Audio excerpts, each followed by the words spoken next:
as a matter of urgency. Indeed, it is a matter of urgency in Sudan. Immediate cessation of fire, the president calling out for it. But we just had a 24 ceasefire, but that is actually in the corners of tapering away so far. Let's just begin with you, Ahmed Hashi. Where did it begin beating, of course, the rain beating down on Sudan? Well, I agree with the president. The president is absolutely right. I agree with him 100%. There's been absolutely a cessation of hostilities. The militia group have to be integrated into the Sudanese army. There's no question about that. And then the framework for the civilian transition, so that the military can get out of the politics of Sudan, is what should follow. Dabal, if I could put a little bit of context before I give it to my seniors and my colleagues.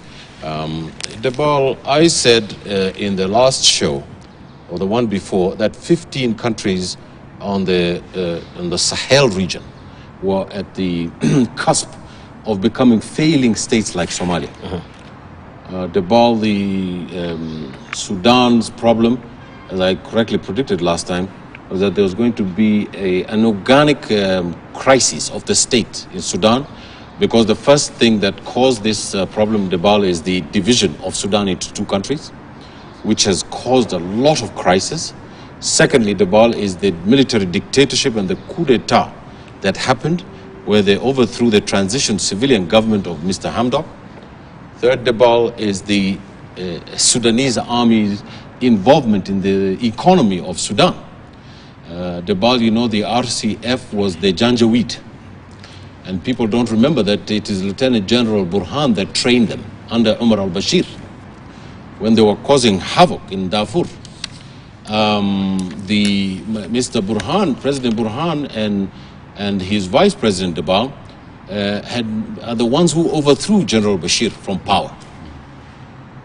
When they got into power, Dabal, the pressures of the international community and IGAD and African Union made sure that there was going to be a transition to civilian rule. That is how there was a prime minister, Mr. Hamdok, who was given power to manage the country so that they could move to elections and in the Sudan. Dabal, you know that there was a popular revolution in Sudan, and it is the army that stopped it. These are the effects of the popular revolution in Sudan. And Dabal, the RSF led by Mr.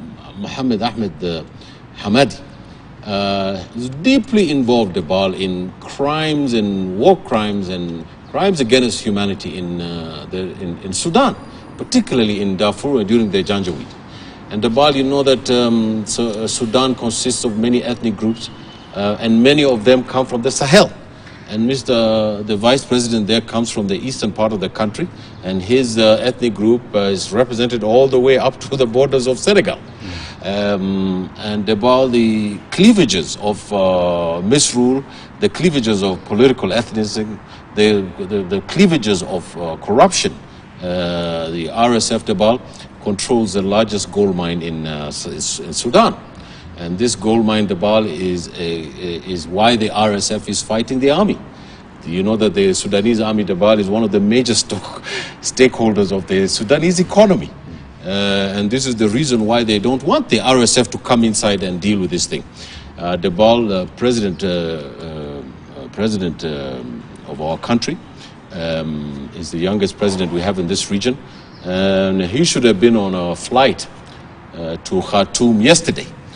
Because Dabal, Sudan is too important to lose. The international community is speaking about it.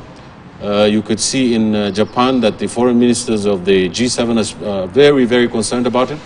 The head of the African Union, Dabal, should have been there yesterday. The chairman of, there's no time to waste. They should be there. The very strong delegation should land in Khartoum with the protection, with military protection, which can be done, and immediately ask for a ceasefire. And Dabal, there's two very important things that you also have to add to this. Saudi Arabia and the Gulf states have to get their hands out of Africa.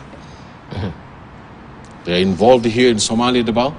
The United Arab Emirates is the one that is with funding Hamdani. The Saudis are the ones who are funding and helping General Burhan. There are Saudi troops fighting, the Sudanese troops fighting in Yemen. And we're grateful to hear that there's a peace deal coming up in Yemen. The Sudanese problem is an African problem. It is a problem of the IGAD. It is the problem of the African Union. We can get support from the Europeans. We can get support from the Americans. We can get support from the G7 to put more pressure on these people. We can get support from the Middle East. The support we want from the Middle East is to stop interfering in the politics of another country and causing there to be these kinds of tensions. That is where the flare-up started about. There is a difference between the UAE and Qatar. There's a difference between Saudi Arabia and the UAE, and their power struggles are being played around here in the Horn of Africa. That is why it is not settling. About thirdly, I think that this is a golden opportunity. There's always an opportunity in a crisis for there to be leadership and to own this issue and to say that we here in our region have always said we want African solutions to African problems. Thank you.